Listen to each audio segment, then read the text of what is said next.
Assalamualaikum warahmatullahi wabarakatuh, mga kapatid.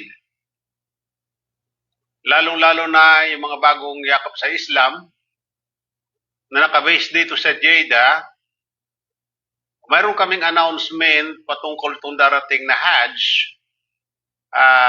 Kung nais ninyo na magsagawa ng Hajj, mag-register kayo dito sa ating group ng Al-Hidayah Islamic Center Kilo 14. Iano ninyo ang inyong mga pangalan, tapos ang inyong ikama number, contact number. Yung mga, inshallah, mga babae, yung mga babae na nais mag-Hajj, so, isama na rin ninyo ang inyong pangalan.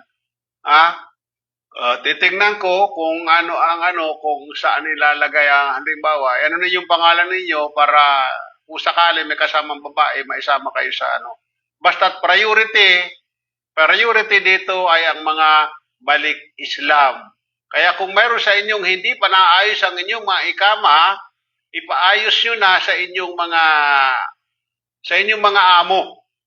Ang inyong mga ikama sa inyong mga company, ipaano nyo na sa Islam na mapalitan na ang inyong relihiyon, sapagkat hindi kayo makakasama sa Hajj, hindi kayo mabibigyan tasri kung ang inyong ikama ay hindi pa Islam. Ito mga kapatid ay dito ito sa Kilo 13 o Kilo 13 na Islamic Center, Al-Hidayah Islamic Center, Sharq Jeddah. So kinakailangan magpa-register na kayo dahil hiningi na naming opisina kung ilan o kung sino-sino ang nais sagawa ng Hajj, sa Hajj. So, iano nyo na ang inyong mga pangalan. Laging pangalan, ikama number, contact number, at ang mahalaga, ang inyong mga ikama ay dapat Islam na ang inyong relihiyon. Kaya kung mayroon kayong mga certificate na hindi pa ninyo nakukuha, puntahan ninyo ako dito sa opisina at kunin ninyo at ipalakad ninyo sa inyong mga company. Tandaan, ipalakad din sa inyong mga company, lalong madaling panahon dahil kamo magsasagawa ako kamo ng Hajj kung papahintulutan ako. Doon naman sa mga sisters na hindi pa na nasa bahay ang trabaho, so kailangan magpaalam kayo sa inyong mga amo para insyaallah makapagsagawa kayo ng Hajj. Dito sa pag-Hajj natin ay libre. Libre lahat. Kaya napakapalad ninyo kung dito kayo sa Islamic Center makapag-Hajj, kung sa Islamic Center kayo makapag-Hajj o makasama sa Hajj, sapagkat wala kayong gagastusin ni 1 real. At lahat yan, libre. Kakainin mo, tutulugan mo, isusuot mo, lahat yan libre. Kaya pagkakataonan ninyo ito sa mga hindi pa nakapagsagawa ng Hajj. Ngayon kung nakapagsagawa ka naman ng Hajj na, kinakailangan 5 years na ang nakalipas bago ka uli magsagawa ng Hajj. Ito, tandaan, inuulit ko, dito sa nakabase sa Jeddah, nakabase lamang sa Jeddah.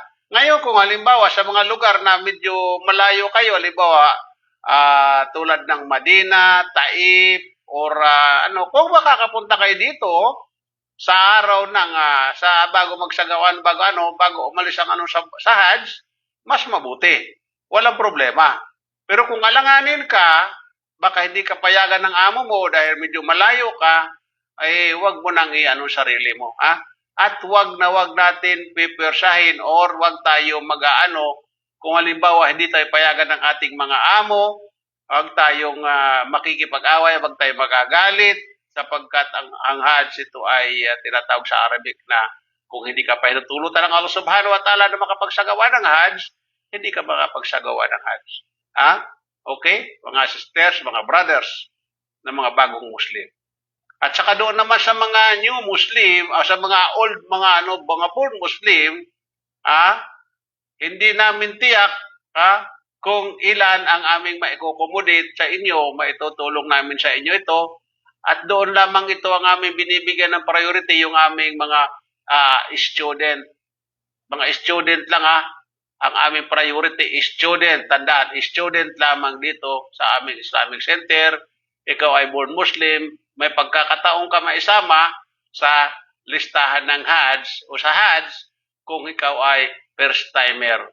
Unang tawag nito, una mo lamang. First timer, tandaan, first timer. Ngunit ito ay uunahin pa rin natin ang mga balik Islam. Ngayon kung hindi namin mapuno ang aming bilang, halimbawa binigyan kami ng mga 50 katao ng mga balik Islam, hindi namin na kumpleto 'yan. Lakano lang kami, naka 40 o naka 30, so kukuha kami ng mga born Muslim, yung